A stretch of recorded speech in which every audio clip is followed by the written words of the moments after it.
महाराज महाराज, भास्कर भाऊंना कुत्रा चावला, यावर आपण म्हणालात की हत्या, ऋण आणि वैर कुणालाही चुकत नाही. नेमका काय अर्थ घ्यायचा याचा आम्ही महाराज? भास्कराला चावलेलं कुत्र त्याचं गतजन्माचं वैरी होतं. या जन्मी त्याने डाव साधला. महाराज. होय भास्कर, सुकलालच्या तानी गाईचा द्वारपणा निघाला तोच या कुत्र्याने घेतला. आणि महाराज.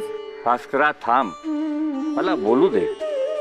तुझ्या देहाने साधायचा कार्यभाग साधून झालेला आहे, अर्थात तुझं आयुष्य सरलेलं आहे.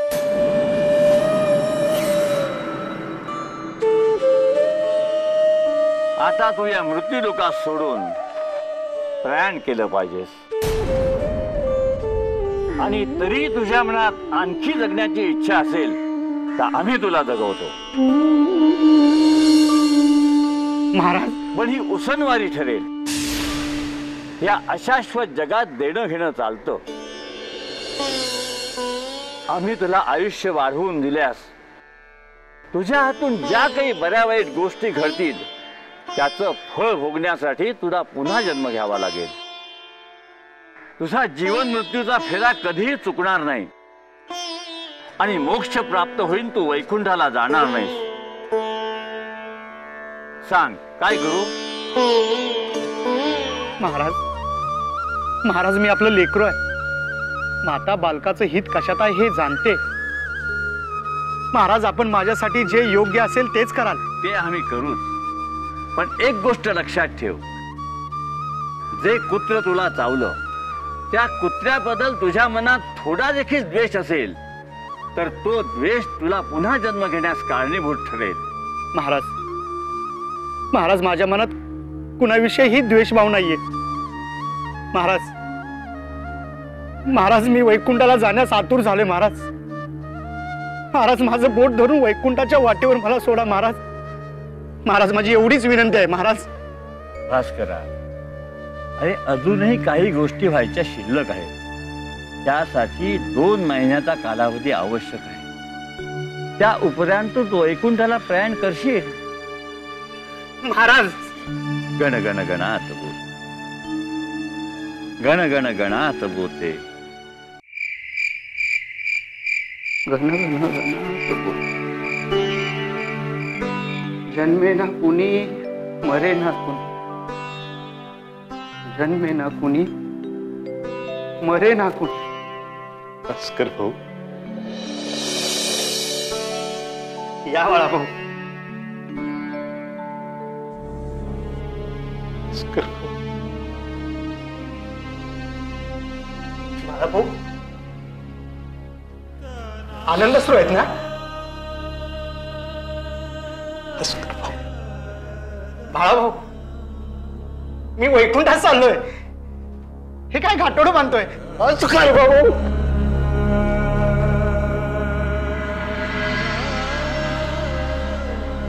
भास्कर भाऊ, अहो तुम्ही वैकुंठाला जाणार याचा आनंद आहेच, नक्कीच आहे. पण तुमचा हा उत्साही देह जो सतत महाराजांच्या सेवेत कार्यरत राहिला तो हा देह या डोळ्यांना दिसणार नाही. भास्कर भाऊ, याचं दुःख आहे. बाळा भाऊ. बाळा भाऊ, अहो महाराज काय सांगतात? देह नश्वर आहे हो, आत्मा अमर आहे. हे सत्य माझ्या मनानं जाणलंय भास्कर भाऊ. पण हे डोळे त्यांना कोण समजावणार? ते वाहत आहेत. बाळा भाऊ, मी नव्याने महाराजांकडे आलो, आपल्या बरोबर महाराजांची सेवा करू लागलो. तेव्हा आपल्या मनात सुप्तपणे माझ्याबद्दल असूया निर्माण झाली होती. माझ्यापेक्षा तुम्ही महाराजांच्या जास्त जवळ आहात हे दाखवण्याचा तुम्ही सतत प्रयत्न करत होतात. अहो बाळा भाऊ, ती माझी चूक होती. आणि ती चूक मी मान्य केली आहे. महाराजांना सगळे भक्त सारखे. त्यांच्या लेखी भास्कर आणि बाळाभाऊ यांच्या ज्येष्ठ कनिष्ठ असा कधीही भेद नाही. भेद नाही कसा बाळाभाऊ? जर भेद नसता भास्कर भाऊ तर आपल्या बरोबरीने वैकुंठास प्रयाण करण्याची आज्ञा महाराजांनी आम्हालाही केली नसती का? बाळाभाऊ, जे भाग्य महाराजांनी तुम्हाला लाभू दिलं ते मला का नाही? त्याला एक कारण आहे भास्कर भाऊ. हो. काय बरं कारण असावं भास्कर भाऊ? श्री गजानन महाराजांसारखे थोर संत शेगावला लाभले हे शेगावचं भाग्य. अशा संत शिरोमणी गजानन महाराजांचं स्मारक शेगावात व्हावं अशी माझी मनापासूनची इच्छा आहे. भास्कर भाऊ, मला ठाऊक आहे बाळाभाऊ, महाराजांना अशा स्मारकाची जरुरी नाही. परंतु पुढच्या पिढीसाठी असं स्मारक उभं राहणं आवश्यक आहे. महाराज नेहमी म्हणतात देह नश्वर आहे, त्या अर्थी कधी ना कधी महाराजही त्यांनी धारण केलेला देह त्यागणार. पुढच्या पिढीला महाराज सदेह दर्शन देतीलच असं नाही, परंतु ज्या भूमीवर महाराजांनी वास्तव्य केलं त्या भूमीवर त्यांची कंपनं टिकून राहणार आहेत.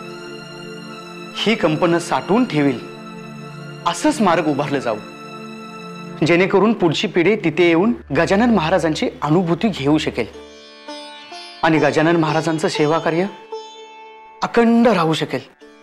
भास्कर भाऊ, ही माझी म्हणजे ह्या देहाची अंतिम इच्छा आहे. महाराजांच्या भक्तगणांना एकत्रित करून ही माझी अंतिम इच्छा तुम्ही पूर्ण करावी. यासाठी महाराज तुम्हाला माझ्यासोबत वैकुंठास धाडत नाहीयेत. भास्कर आणि बाळाभाऊ यांच्यातला भेद आहे म्हणून नव्हे. भास्कर भाऊ, तुम्ही थोर आहात. खरंच भास्कर भाऊ, तुम्ही थोर आहात. थोर थोर आहात.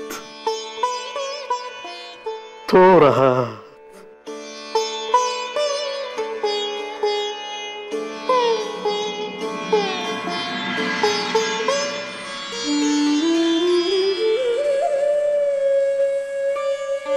महाराज,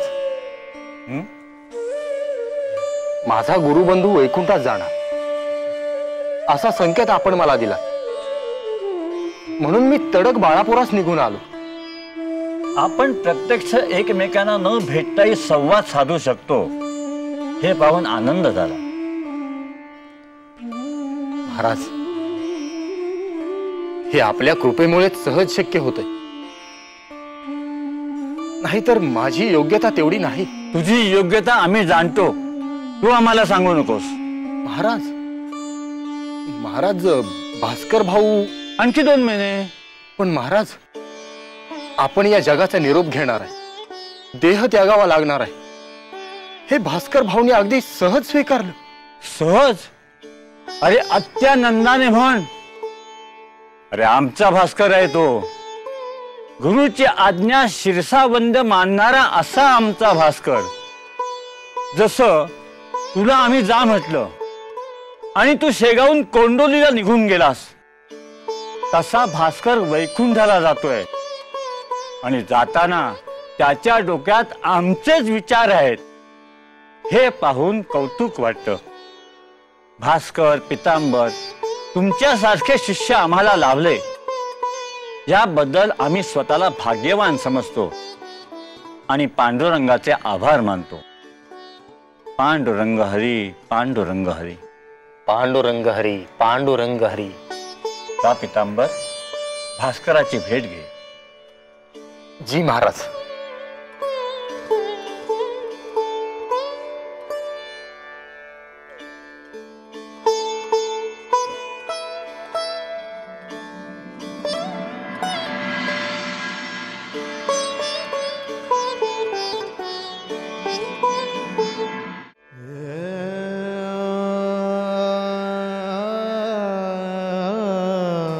गण गण गणात बोते,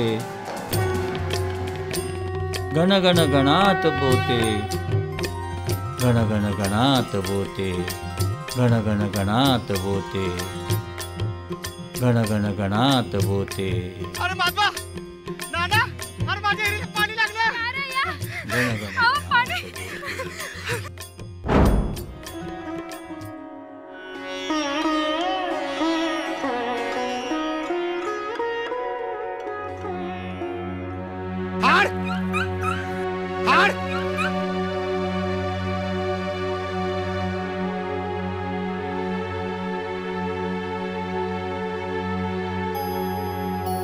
का हाकललंस त्या श्वानाला? तो तुझी पाठ सोडायचा नाही. म्हणजे महाराज? कळेल तुला. भास्कर भाऊ,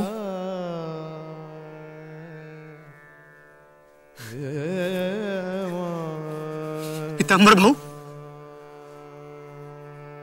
माझं अवभाग्य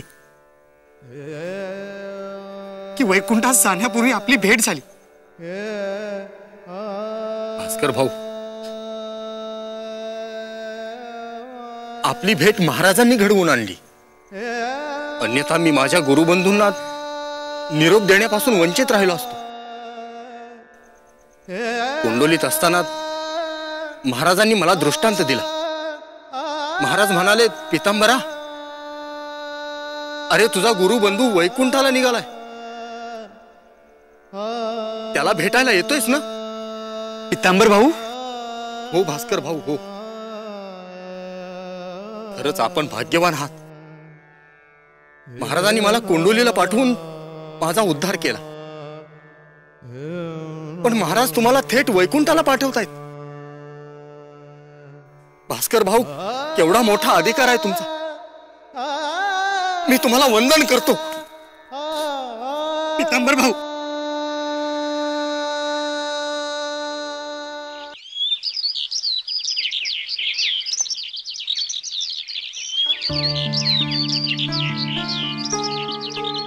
दादा, ही कसली तयारी म्हणते मी? अगं, शेगावला जाऊन महाराजांचं दर्शन घेऊन येतो. त्यानिमित्ताने भाऊजींची सुद्धा भेट घेता येईल. दादा, आता शेगावी जायचं ठरलंच आहे तर मामा मामा, मलाही घेऊन चला. मला बाबांना भेटायचंय. काल रात्री बाबा स्वप्नात आले होते. हो? खरंच? हो आई. ते काही बोलले का तुझ्याशी? नाही. काय पाहिलं स्वप्नात? बाबा रडत होते. काय? त्यांच्या पायातून रक्त येत होतं. आणखी काही माणसं त्यांच्याबरोबर होती. बाबा त्यांना सांगत होते, मला महाराजांकडे घेऊन चला, मला महाराजांकडे घेऊन चला. दादा, या स्वप्नाचा काय अर्थ लावायचा? हे खरं ठरलं तर? गच काहीतरी मनात विचार आणू नकोस. कुंडलिकाला पडलेलं स्वप्न कसं काय खरं ठरू शकेल? अगं, भास्कर भाऊजी एक क्षण सुद्धा महाराजांपासून दूर जात नाहीत. मग मला महाराजांकडे घेऊन चला असं कशाला म्हणतील? तेही खरंच आहे. तरी दादा, चिंता वाटते. तू जाऊनच ये शेगावला. कुंडलिका,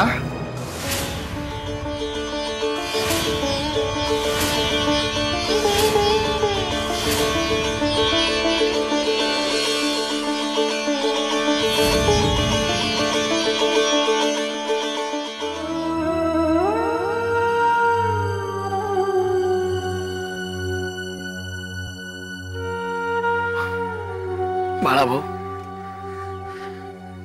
भास्कर भाऊ आपल्यात नसतील.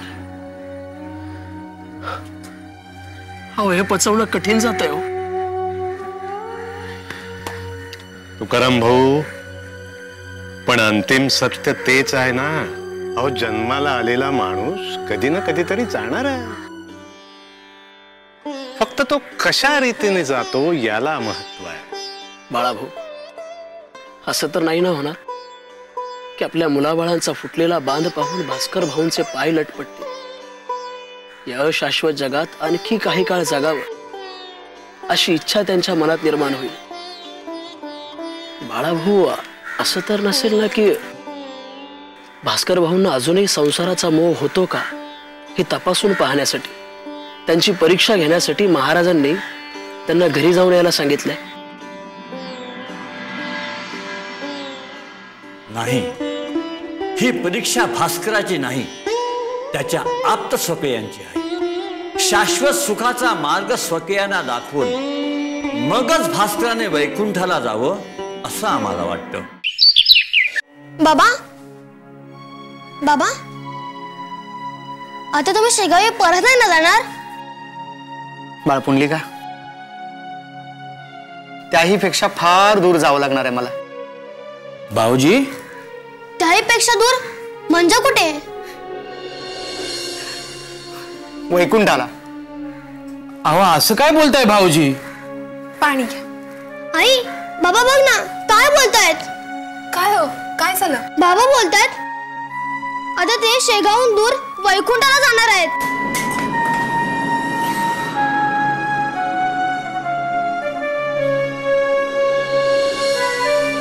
बाबा वैकुंठ किती दूर आहे?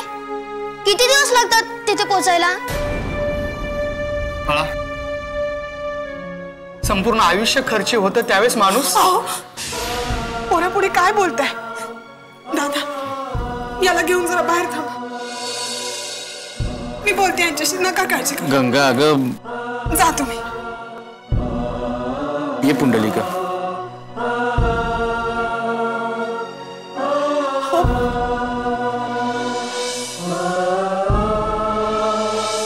माझं आयुष्य सरले गंगा, मला समजून घे. बाळापुरात ज्यावेळेस मला कुत्रा चावला त्यावेळेसच मी गतप्राण झालो असतो, पण महाराजांनी तात्पुरते माझे प्राण वाचवले आहेत. म्हणजे महाराजांना अशक्य असं काय नाही ग. गतजन्मीचे ऋण अजून मला फेडायचे आहेत. पुढील 2 महिन्यात तो हिसाब चुकता होईल, नाहीतर मला पुन्हा जन्म घेण्यास भाग पडेल. म्हणून मला महाराजांनी 2 महिने. असं बोलवतं तरी कसं तुम्हाला? इथे माझ्या काळजाला घरं पडतायत आणि तुम्ही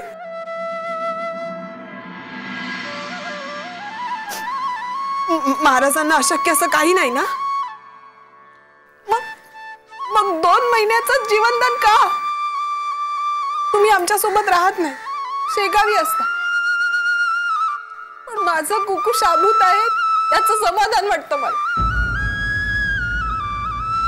आणि आता तुम्ही निर्वाणाचं बोलायला लागला. हा आघात मी नाही सहन करू शकत, नाही सहन करू शकत. तुम्ही सांगा महाराजांना मला आणखी जगण्याची इच्छा आहे म्हणून. नाही गंगा, अहो पण हे आत्ता होणं नाही. गंगा, देह नश्वर आहे, आत्मा अमर आहे. देहानं करायचं कार्य करून झालं की आत्मा देह सोडतो आणि दुसरा देह धारण करतो. ह्या सगळ्या गोष्टी मला नाही समजत. मला नका सांगू सगळं. नात्यांनी जन्मोजन्मी आपल्याला जोडली गेलेली आपली माणसं आपल्या जवळ राहावी असं कोणाला नाही वाटत. तुम्ही असं करू नका हो. तुम्ही सांगा ना महाराजांना. गंगा, अगं महाराजांच्या कृपेने मला मोक्ष प्राप्ती होणार आहे. मी कमावलेलं पुण्य तुला, पुंडलिकाला आणि त्या पुढील पिढ्यांना कामी येणार आहे. तू फक्त तुझा विचार करू नकोस, आपल्या पुढील पिढ्यांचा विचार कर. मी त्यांना शाश्वत सुखाचा मार्ग दाखवून वैकुंठी जाणं योग्य, की या अशाश्वत जगात पुन्हा पुन्हा जन्म घेऊन सुख दुःखाच्या गर्तेत गटांगळ्या खात राहणं योग्य. जाऊ दे गंगा, मला माझी वाट अडवू नकोस.